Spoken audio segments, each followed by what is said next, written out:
السلام عليكم ورحمة الله وبركاته أصحابتي القروح بدن كسر هذا فيديو عصب ما أنت توبيك أنك هل دونا وعلى الاستاج أما على الفري إن هذا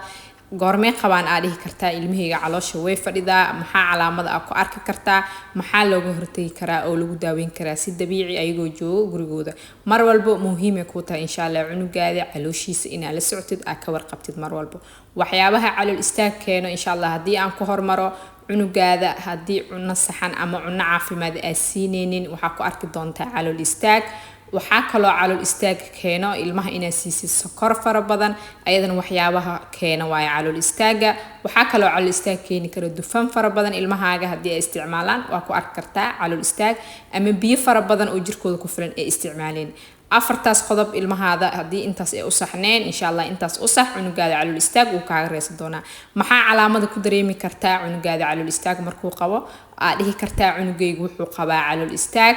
midda koowaad waxay tahay inuu isbuuci 3 mar wax ka yar cunugaada uu saxaroodo qodobka koowaad waa midkaas qodobka labaad cunugaada markuu saxaroonayo inay saxarada ku adag tahay uu ooynayo oo xanuun fara badan uu dareemayo saxarada markay soo baxdo ama istuulkana ay qallan tahay wax biyo ay lahayn waxaa kaloo calaamad saddexaad ah ku arki kartaa cunugaada inuu noqdo mar walbo cunug markuu saxarada oo raboodo cabsado ama saaid ooyo oo saxarada eeba ka soo bixeeninbo saddexdaas hadaa ku aragtid cunugaada wuxuu qabaa calool istaag waxaa kaloo keeni kara cunuga ina daawo siisay calool istaag buu keeni kartaa ama ilmaha markii ay yaryar yihiin cunada lagu bilaabo calool istaag waa lagu arkaa hablaha quruxda badan ee saaid u yaryiin ama naas oo kale bisa siinaysa ilaa 6 bilood cunna ku bilaawdo cunug waxa ku arkaysaa calool istaag insha Allah waxaa kaloo cunuga calool istaag u keeni kara hablaha quruxda badan ina cunno ay siin jirtay cunno fudud ah u bilaawdo cunno adag insha Allah ayadana waxay keeni kartaa caloosha inay istaagto marka si dabiici insha Allah cunugaada ugu daaweyn kartaa wax wal stress insha Allah dareemin 30% ilmaha waa lagu arkaa calool istaag khaasatan markay yar yihiin markay dhashaan ilaa 4 sano ugu horeyso ilmaha caadi waa insha Allah mar walba laakiin hooyada waxa loo baahan yahay qoodin saxan inay sameyso oo ilmaha jadwalka cunnada loo fariisiyo cunnada waxa loo baahan yahay inuu cunuga helo qudaar fara badan fruit fiican inuu helo iyo waxyaabaha dalaga fiber fara badan u baahan yahay ilmaha qaasatan marka cunnada lagu bilaabo hableeyga quruxda badan cunno marka ku bilaado cunugaada maalintii hadaa fruit asiinin 3 nooc kala duwan oo fruit inaasiis maxay ka caawinaysaa calooshiisa cunuga inay ka dhigin oo cunug ma sha Allah oo ku noqdo waxa kale cunugaada caawinayo inuu calool istaag oo ka mar walbo biyo fara badan inaa siisid insha Allah biyaha fara badan muhiim waa insha Allah ilmaha inaa siisaan caanaha sidoo kale inaa si fiican u siisaan mar walbo quudinta ay saxan tahay mar walbo cunno caafimaad cunuga uu qaadanayo way yaraataa calool istaagiisa insha Allah mar walbo muhiim ah ku tahay hadii cunnada ay ku saxan tahay cunno caafimaad ay siinayso cunnooyin fiberka oo ka buuxa siinayso fruit ay siinaysid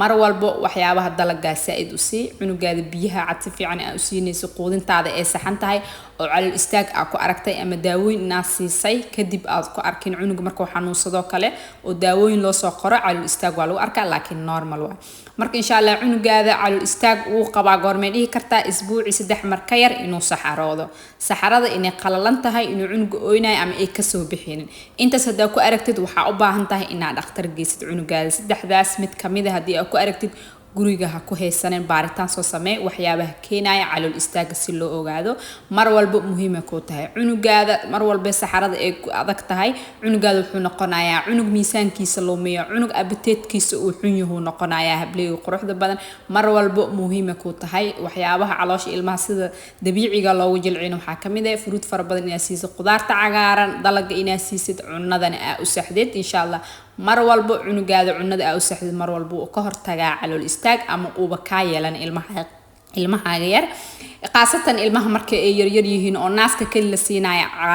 caanaha lagu bilaabo waliba caanaha lo'da waa lagu arkaa calool istaag maadaama dufan fara badan ay leeyihiin ilmahaaga dufan fara badan hadii ay siisidna waxa ku arki doontaa calool istaag waxa kale calool istaag keena ilmaha macmacaanka isticmaalo sokorta fara badan ama waxyaabaha doolshooyinka jokolaadka waxyaabaha macaanka ilmaha la siin calool istaag way yeeshaan insha Allah ilmaha in macaanka fara badan laga yareeyo caafimaadkooda ka qayb qaadanaysa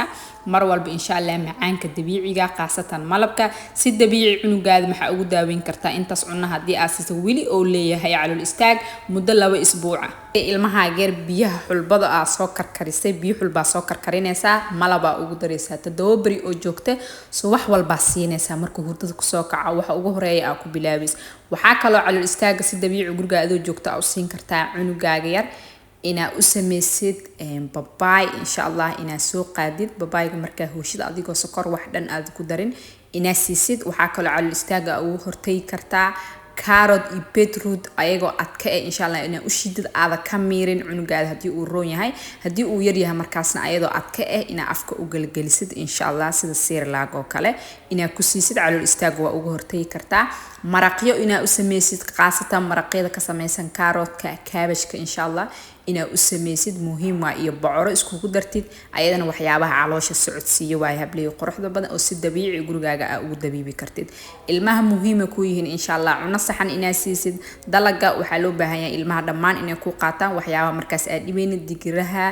galeyda insha Allah dhamaan inay ku isticmaalaan misirado kale ilmahaada ina siisid ilmaha mar walba insha Allah dufanka ka yaray ilmaha calool istaag hadii ay qabaan sokorta ka yaray waxyaabaha macmacaanka oo dhan insha Allah hadii ay ka joojin karti ka jooji waxyaabaha macaanka dabiiciga mar walba si cabitaanka ka sameysan xulbadana ilmaha muhiim u yahay calool istaag hadii ay qabaan ina siisid ilmahaadi hadii 6 bilood wixii ka yar ay yihiin ama ilmahaadi 6 bilood ay jiraan naas nuujin saxan sameey quudin saxan sameey insha Allah waxa kale oo siin kartaa cunuga 6 bilood hadoo jiro biyaha xulbada inta soo karkarisid maalintii 2 lambar ilaa 3 lambar ina siisid fruitkan insha Allah sida kiwiga kale ina siisid liimacaanto kale waxyaabaha caloosha socodsiyo waaye qaraho kale ilmaha ina siisid muhiim ku tahay iyo afakaadada ilmaha waxyaabaha fruitka oo caloosha si degdeg ku socodsiyo waaye oo si dabiiciya cunugaada quudintiisa hadii ay saxan tahay wali calool istaag uu leeyahay lawi ka badan intaas aad ku arkaysid cunugaada saddex calaamado aan ku soo sheegay mid kamid ah guriga kuma haysan kartid insha Allah dhakhtarka marka geesid insha Allah waxyaabaha keena la ogaan doona daawada ku haboona la siin doona daawooyinka waxa isticmaali karo ama la siin karaa cunuga markii dhakhtar oo soo qoro cunugaada hadii uu dhakhtar u soo qorin farmasi inta tagtid daawo calool fadhiha u soo qaadin hooy macaan waa qatar insha Allah daada uu jiro iyo garaamkiisa ayaa loo baahan yahay iyo calool istaaga inta xadigeeda uu yahay ay daawadana ay ku fiican tahay oo la siinaya insha Allah mar walba insha Allah muhiim ay ku tahay cunugaada saddexdaas calaamado hadii aad ku aragtid ina si degdeg ah dhakhtar aad ku geysid mar walba muhiim ay ku tahay si dabiici inta ni soo sheegay insha Allah ilmaha u sameeya mar walba quudinta iska sax ilmaha fruit fara badan si qudaarta cagaaran si maraqya u sameey cunugaada calool istaag kuma arki doontid calool istaagna badanaa ilmaha waa lagu arkaa 30% ilmaha waa lagu arkaa calool istaag qaasatan markay yar yihiin cunada lagu bilaabo insha Allah marka insha Allah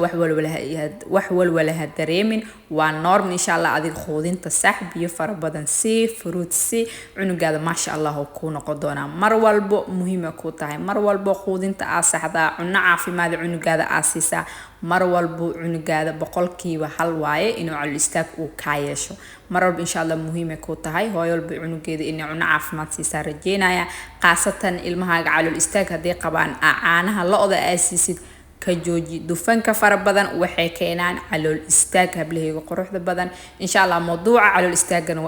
mawduuca oo caanaha lo'daan insha Allah waa ka soo hadli doona abaaya waxayna soo dhahday ma sha Allah nagastay dhahday ilmaha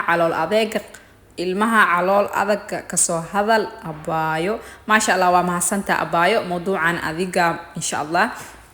oo qaas oo ku yahay dhamaan hooyooyinka ka cabanaya ilmahooda calool istaaga qabaan marba insha Allah intaas qodob aan soo sheega sameeya ilmahaaga u sameeya cabitaanada freshka cabitaanada gasacaha iska siinin abaayadan kale waxay dhahday abaayo pressure cooker-ka sida loo xiro soo gali waan heystaa sida loo isticmaalan garan waaye abaay qaabka loo xiro buug yar oo wataa insha Allah buugga lambar soo ku siinaya hadaa qaab xiritaanka waa fahmi kartaa hadaa adigoo mashquulsanayn fiirsatid ama cunug iskuul dhigto kala hadii uu ku joogo ma sha Allah maskaxdooda active waxyaabaha yarkaan ilmaha saaidii u xiraan u diib ha ku xiro